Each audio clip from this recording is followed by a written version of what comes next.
Hey there, Patreons. If you tuned into my previous video, you'll be waiting to see what happens here. But I've decided to go backwards a little bit, just backwards a step, just to explain to you what I meant about making cards.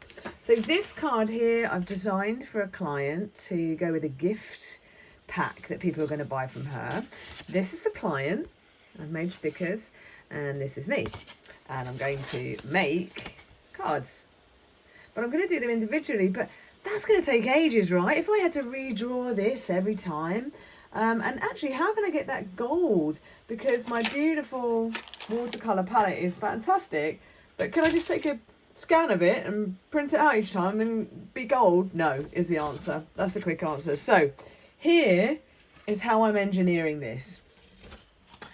I have photographed this particular card before I put the gold on. This is what it looked like, plain, okay? Then I put it into Photoshop, cut round these, and made 4 to a page with the ability to have enough space to cut 4 6x4 size pieces. Now, I'm going to do that on camera. Oh, exciting times. So, I've got crop marks here. Of course, when I do this, it will mean that they are exactly, whoa, sorry to knock you there, exactly 6x4 in size. So I'm going to have to trim them slightly before I put them on the card. Because don't forget, folks, if you ever made a card before and you want to get that nice border that you get here. Yeah, let's just show you that. The border, the cards that I just cut out will be exactly 6x4. All right. I use this kind of guillotine. It's not particularly thought as being super safe, especially if I put my finger down there and accidentally leant on it. Some people prefer the guillotine type. I don't like that because it can chew it up if you're using multiple pieces of card. And because my cards are quite popular, I'm making more these days and I want to be able to save time and be efficient but still get the quality. So, just to recap, when I'm doing my calligraphy, I will not go to the edge because I've still yet to trim it. But I'm going to trim it afterwards to make sure it's neat and tidy. You never know if you'll get, in fact, already on here, I've got just a little mark there. So I'll make the trim at the end. So I've now got 4 identical glasses, and just flick back to the previous video to understand what this is for and the fact that I'm going to customise the colours each time. Okay, so we're going to move that out of the way. And we're going to colour this with gold, and there we go. I might even put a couple of different colours in there. I'm not going to use much. I'm going to use the lightest colour first. Can you see that? Yep. You have to put quite a lot of water on these to activate them. I'm going to go like that. And I'm going to go like that. Now, I spent quite a bit of time on the last video sort of faffing around and deciding, because I was talking to you. So this particular video, this is how I'd really do it. I do it quite quickly. Why is this important? Because actually,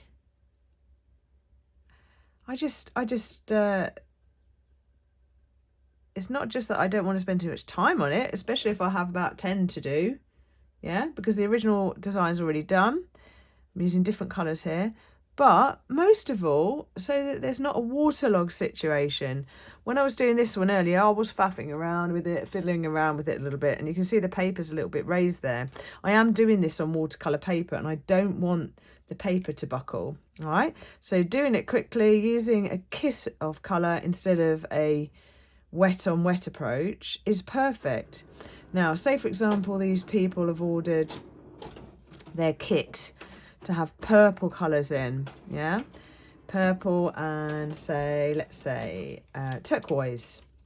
I'm going to customise their card with purple and turquoise. I'm going to just, in my mind now, I'm just making up a name because this is a sample that I'm making for the client to check that they're happy with it. That's another thing when I'm doing art. Art is about expressing yourself, and it is about showing the beauty of what's in your mind and what you're capable of creating. Don't forget, folks, don't forget what I said. There's going to be at least a gap there which is going to get cut off. So I'm just saving that. So back to what I was saying. With art, many purists would say, what other colour should we add? Blue? Purple, green, pink. Most purists say, well, art is about expressing yourself and what you feel like, and why would you do that to order? Well, the reason I do it to order is because there are people out there that would like to be able to make cards like this, and they can't because they don't have the practice and they don't have the mindset to make it. Or a lot of things with art is confidence.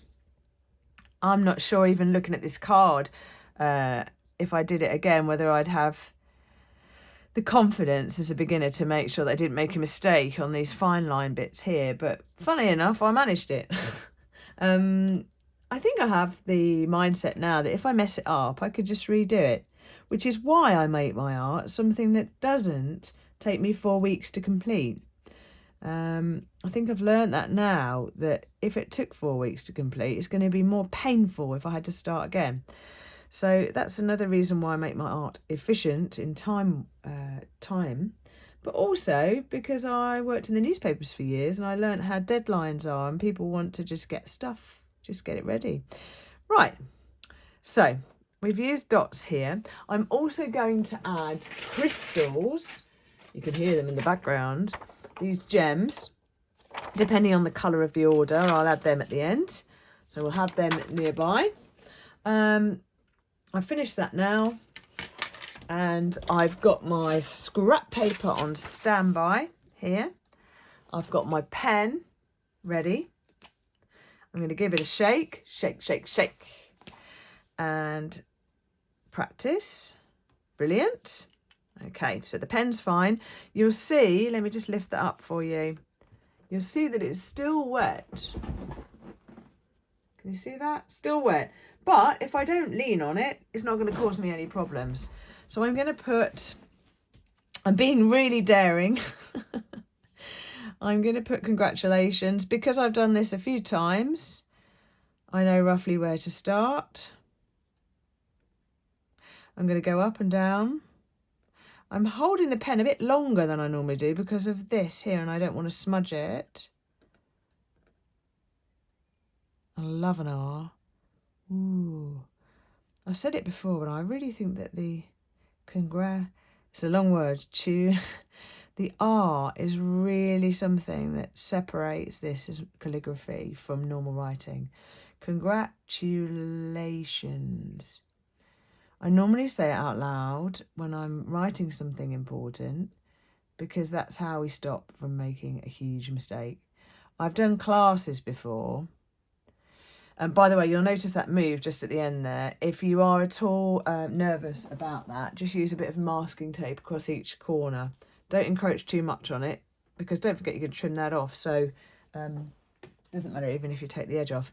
Anyway, as I was saying, I've done classes before where I've had ladies practice and practice, practice and practice, and then they've gone and done the thing and they've missed a letter out. Wow. I never know what to say when that happens. Okay, so congratulations. I've done my usual trick where I've left the T-bars to the end. So I'm not going to join them together. Lately, I've been joining together, if I did an address and I put street, I've been joining together the two T's because it looks really wicked. But I'm not going to do that across here because it'll make the L look like a T. So I'm going to just do a bit of a flick. And I've got an I dot there to do. I think I'm going to do that with a gem. So let's think up a lovely couple here. Congratulations. Let's put Ali and Paul, because actually my client's name is Ali, and when she sees my work she might love it even more because it's got her name on it. So Ali and Paul. I'm also going to do a thing which I've practiced before. I'm going to show you on here. I often practice the names first. Don't forget these are two different surfaces. Now, if I leave that there a second and I start his name like that, okay, I can join them together with a little heart afterwards. It looks like I've done it in the middle, but I've actually done it afterwards. Okay, so let's do that for real on here. We know roughly how big it will be. I'm going to still make sure it's all bouncy. These glasses are not level, and I don't want anybody to go, oh, and they're a bit wonky. All right, so we make everything bouncy and fun, okay? I think I'm even going to join it to the glass like this. Look at this. Last minute decision. Oof. Like that. I'm going to draw this little bow of string, and I'm going to go quiet now because I'm going to concentrate. Ali. It's a bit smoother on here actually than it was on the other piece of paper. There's my lead line.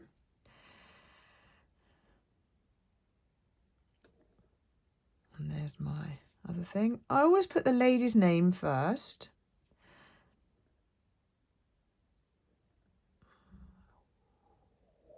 Ooh. And don't forget, you could have done that bit to join or that bit. Doesn't matter. Don't be hard on yourself. Oh, no, it should have been this, should have been that. Don't second guess it. Now we're going to make this into a heart. Doesn't matter which way you go, as long as you know where you're going. Okay? As long as you know where you're going to end up. Look at that. We can even colour that heart in if we want. Oh, I'm fussing too much. Look, I'm risking messing everything up. Right, I'm going to thicken that line now because I went too far. This is the trouble with fiddling. If you fiddle, you risk the whole thing. Okay, cool. It's not the end of the world, though, because I could redo it, because I've got 3 more. Don't forget. So, there you go. Ali and Paul. Congratulations. I can put a date on there. So let's put the year. Because I don't want to be too specific, because it is a sample. And the trouble is, if you do a sample that's too specific, people won't relate to it. They want to picture it with their own names on there, really. So you don't want to go into too much detail. There you go. All right. Now, it does pay off to make things like this, to show people. It's not a waste of time, and it might get you a sale as well. So once I've done this, I'm going to actually send it to the client, but I am going to take a photograph of it next to a plant on my mantelpiece downstairs so that people can see my latest card. Although I don't know when I'll use it yet because I'm working for her. It might be that I want to show someone else. I've got some red on here, just plain red. Ooh. And this could be optional, like that. Got a bit of tissue here because I think I've done it so dark there that it's a little bit too much. So I'm just taking a piece of water. I'm just taking a little bit of moisture off without smudging the black too much, because you can smudge the black now. If I wanted it to be even lighter, I just wet the brush. Make sure it's wet with no colour. There you go. And I can lift. It's called lifting. I can lift a bit more of the colour off. Make it a bit paler. Quite like that. Right. Now you'll see that this is drying now. And it's leaving a watermark, which I quite like. And we're going to add some gems. Remember, we did purple. And we did gold. And then we did a bit of sort of turquoisey green. Let's find the turquoise. There it is. Ooh. And I'm not... Oh, don't forget the eye dot. What colour should we use for that? Let's just use a contrasting colour of a pink. These gems are great if you just place them and then press them down, because nothing is permanent until you've pressed it down. You'll see I've put quite a lot at the top, and I just want to balance that out by putting a couple here. So we've got purple. I'm going to make a slightly bigger one here. And then we've got, I'm just really making it up. It's important for you to know that making things is about playing. It's not just about being, you know, having a plan of action. Right, now I've taken that away, you can see it a bit better. It's really dead groovy. Look at that. And it shimmers when you move it. I'll post a picture of the finished card coming up soon. You'll see there's a couple of places there that my The neatness side of me wants to just correct. Aha, in doing so, I've realised I've not dotted the I on the alley. Don't forget, using a fine liner, you can tidy anything up. I quite like, there's a bit of a jitter there, which I quite like. I need to put a dot on the alley. I'm going to use a really nice one like that. There you go. And of course, in conventional heterosexual things, you'd say Mr. and Mrs. rather than Mrs. and Mr. But I always put the women's name first on any wedding things and celebrations. And if it bothers you that you've got a watermark here, easy enough. Get your brush wet and clean, as you can see, and then just gently tickle the surface around where the watermark is. And it, hey presto, it just vanishes. So it's more blended, if you prefer that. Some people will feel that that's more neat. There you go.